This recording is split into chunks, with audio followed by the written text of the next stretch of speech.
এই পৌর মঞ্চ থেকে শুরু করে আশপাশের রাস্তাঘাটে দোকানে বসে যারা আমাদের বক্তব্য শুনছেন, আমাদের কথা শুনছেন, সকলকে গণ অধিকার পরিষদ এবং আপনাদের এলাকার সন্তান ছোট ভাই হিসেবে সালাম এবং শুভেচ্ছা জানাচ্ছি। আসসালামু আলাইকুম। হিন্দু ধর্মাবলম্বী সহ অন্যান্যদেরকে আমার পক্ষ থেকে আন্তরিক শুভেচ্ছা জানাই। আপনারা অনেকক্ষণ ধরে এইভাবে গা ঘেঁষে ঘেঁষে কষ্ট করে দাঁড়িয়েছেন।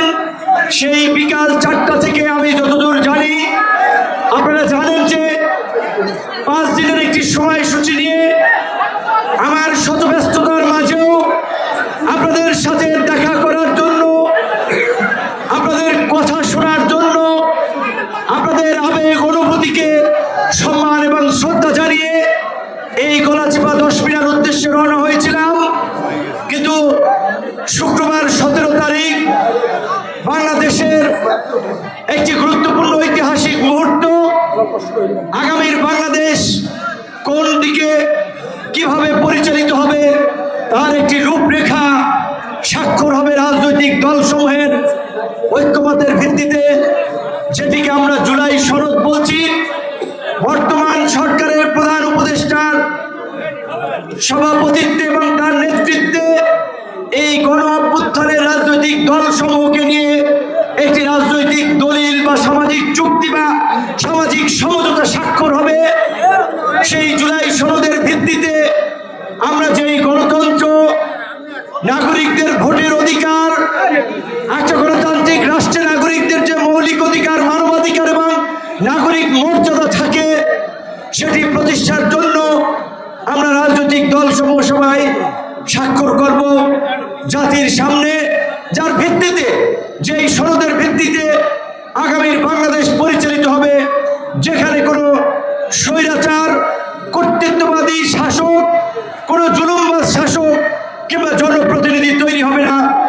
সেখানে আমাকে শুক্রবার থাকতে হবে। তার জন্য হয়তো আগামীকাল রাতেই ঢাকাতে রওনা দিতে হবে।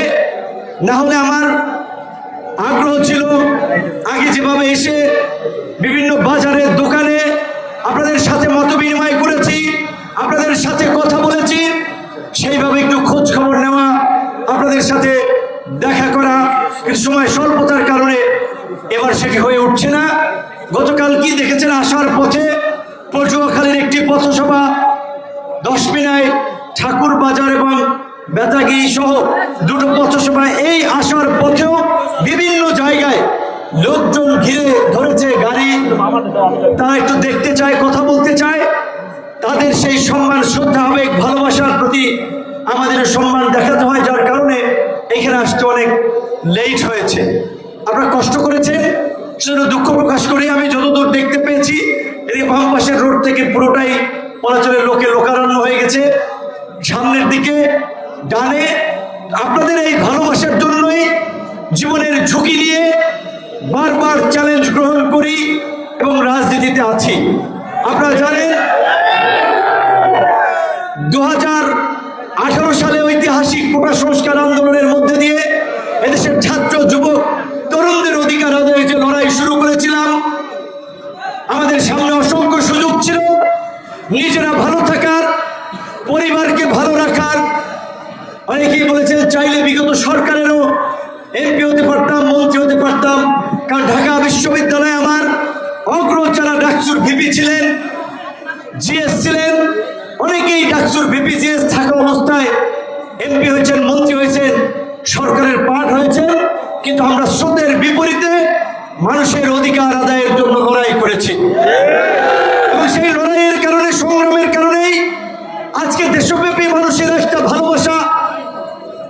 আমি মনে করি যে এই ভালোবাসা আপনাদের জন্য একটি সম্মানের, যে আপনাদের এলাকার ছেলে, কারো সন্তান, কারো ছোট ভাইয়ের মতো যেখানেই যাবেন, বাংলাদেশের যেই প্রান্তে যাবেন, যদি পরিচয় দেন যে আমি ভিপি নূরের এলাকার লোক, মানুষ সম্মান করবে, দুটো ভালো কথা বলবে।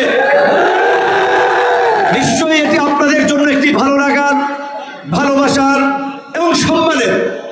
আমিও এই জন্মভূমি, যেই এলাকার মাটি কাদা পানির মধ্যে থেকে বেড়ে উঠেছি, সেই এলাকার মানুষের জন্য এইরকমের একটি সম্মান আনতে পেরে আমিও গর্ববোধ করি, আমিও সম্মান বোধ করি যে অন্তত এলাকার মানুষের জন্য একটি সম্মান বয়ে আনতে পেরেছি। কিন্তু বাস্তবিক অর্থে পেটে যদি ক্ষুধা থাকে, শুধু ইন করে নতুন শার্ট প্যান্ট পরে ঘুরলে পেটের ক্ষুধা মিটবে না, তার জন্য খাবার প্রয়োজন। সম্মানের পাশাপাশি এই দক্ষিণাঞ্চলের মানুষ যেভাবে বিভিন্ন ক্ষেত্রে বৈষম্যের শিকার হয়েছে, উন্নয়ন থেকে বঞ্চিত হয়েছে, মানুষের অধিকার থেকে বঞ্চিত হয়েছে, বিশেষ করে এই গলাচিপা দশপিনায় অনেক জাতীয় নেতা জন্ম হয়েছে, তাদের প্রতি আমি সম্মান জানাই। তারা তাদের জীবদশায় কিংবা তাদের সময়ে যতটুকু চেষ্টা করেছেন তার জন্য ধন্যবাদ জানাই। কিন্তু অন্যান্য এলাকার তুলনায় এই এলাকার মানুষ আরো কিছু পেতে পারত, কিন্তু পায় নাই। এই গলাচিপা থেকে যদি বদনাতলি যান, রাস্তাটার কি অবস্থা? এইটা তো একটা মেইন সড়ক। ওপার থেকে উঠে যদি চরকাদল থেকে চরবিশ্বাস যান, দেখেন রাস্তাটার কি অবস্থা।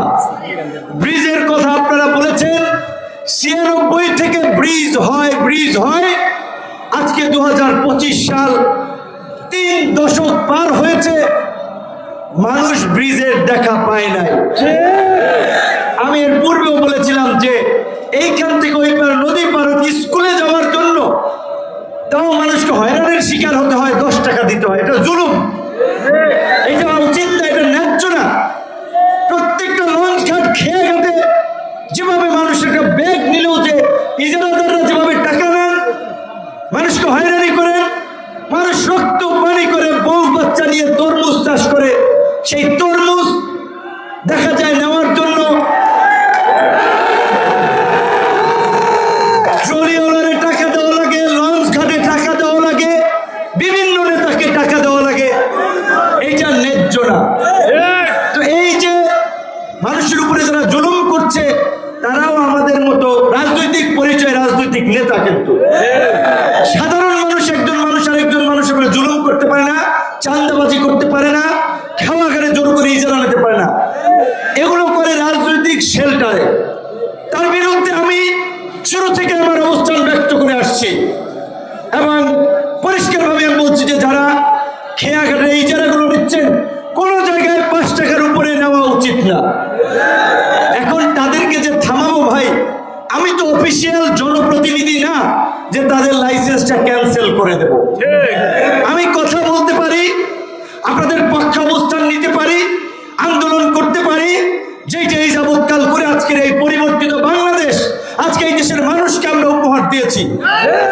এই বাংলাদেশের এই পরিবর্তন আনতে গিয়ে আমরা নাক ফাটাইছি, মুখ ফাটাইছি, রক্ত দিছি, জেলে গেছি, স্যাক্রিফাইস আমরা করেছি।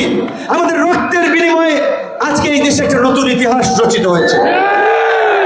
এবং আপনারা দেখেছেন আমাদের সহকর্মী যাদেরকে হাতে ধরে রাজনীতি শিখিয়েছি, আমাদের শিষ্য বলতে গেলে তারা আজকে অনেক উপদেষ্টা হয়েছেন, মন্ত্রী হয়েছেন, আমাদের সৌভাগ্য আমার জন্য ব্যক্তিগতভাবে। এবং তারা সেই কৃতজ্ঞতা বোধ থেকেও কিছু কাজ করেছেন।